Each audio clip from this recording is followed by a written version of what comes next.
নমস্কার বন্ধুরা, সিম্পল কুকিংয়ে আপনাদের সবাইকে স্বাগত। তো আপনারা সবাই কেমন আছেন? আমি তো খুবই ভালো আছি। তো আজকে আপনাদের রান্না করে দেখাবো পাস্তা, খুবই সহজ পদ্ধতিতে। তো চলুন রান্নাটা শুরু করা যাক।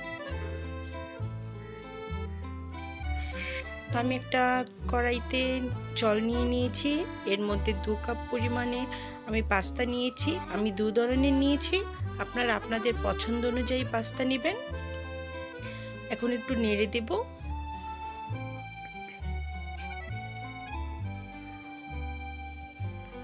খুব বেশি সিদ্ধ করব না, এই যে আমি এরকম সিদ্ধ করে নিয়েছি, আপনারা আপনাদের পছন্দ মতন সিদ্ধ করে নেবেন। এখন নামিয়ে নেব। এখন একটা কড়াইতে আমি তেল দিয়ে দিব।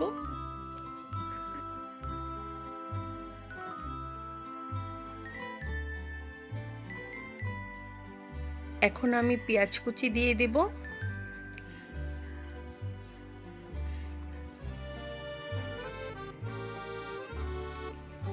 হালকা করে একটু নেড়ে নেব।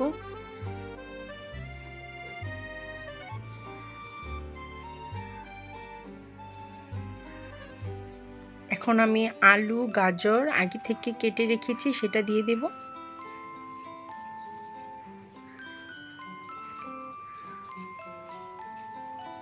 এখন নেড়ে নেব।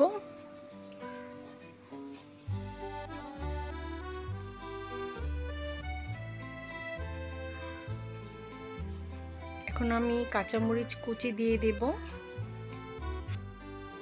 এখন ভালো করে নাড়াচাড়া করে নেব।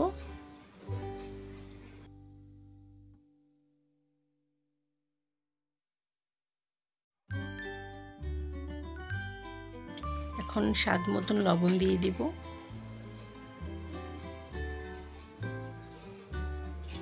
ভালো করে নাড়াচাড়া করে নিলাম।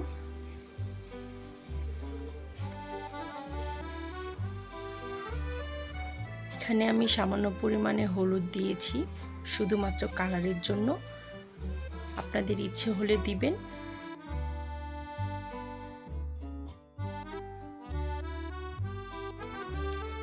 এখন অপেক্ষা করছি সবজিটা ভাজা হওয়া পর্যন্ত।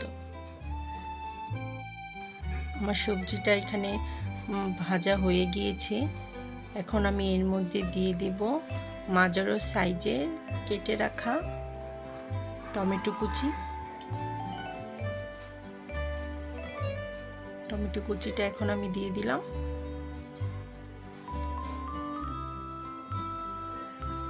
এখন টমেটোটা সিদ্ধ হওয়া পর্যন্ত আমি রান্না করে নেব।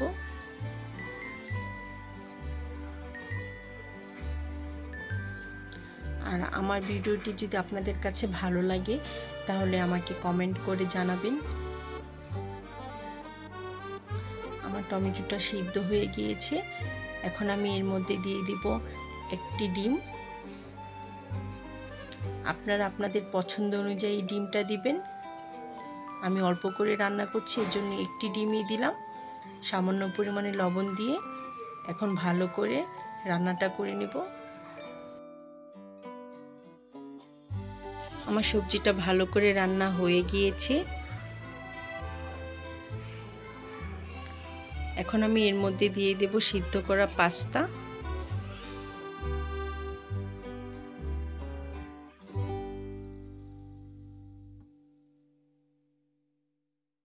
এখন পাস্তাটা খুব ভালো করে রান্না করে নেব, একটু ভাজা ভাজা করে নেব।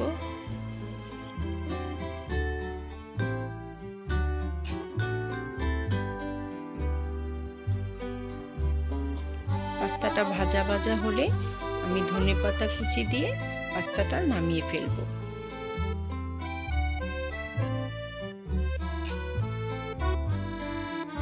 আমি একটু চেক করে নিয়েছি, পাস্তাটা আমার একটু লবণ লাগবে, সেজন্য আমি একটু লবণ দিয়ে দিলাম।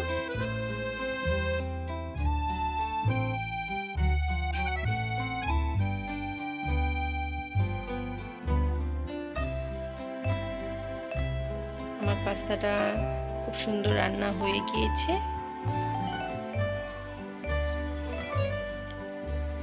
যে দেখুন রান্না হয়ে গিয়েছে। এখন আমি ধনেপাতা কুচি দিয়ে পাস্তাটা নামিয়ে ফেলবো।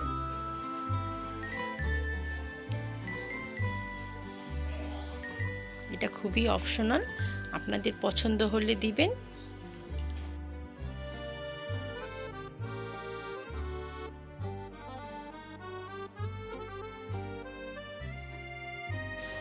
দেখুন আমার পাস্তাটা কি সুন্দর হয়েছে।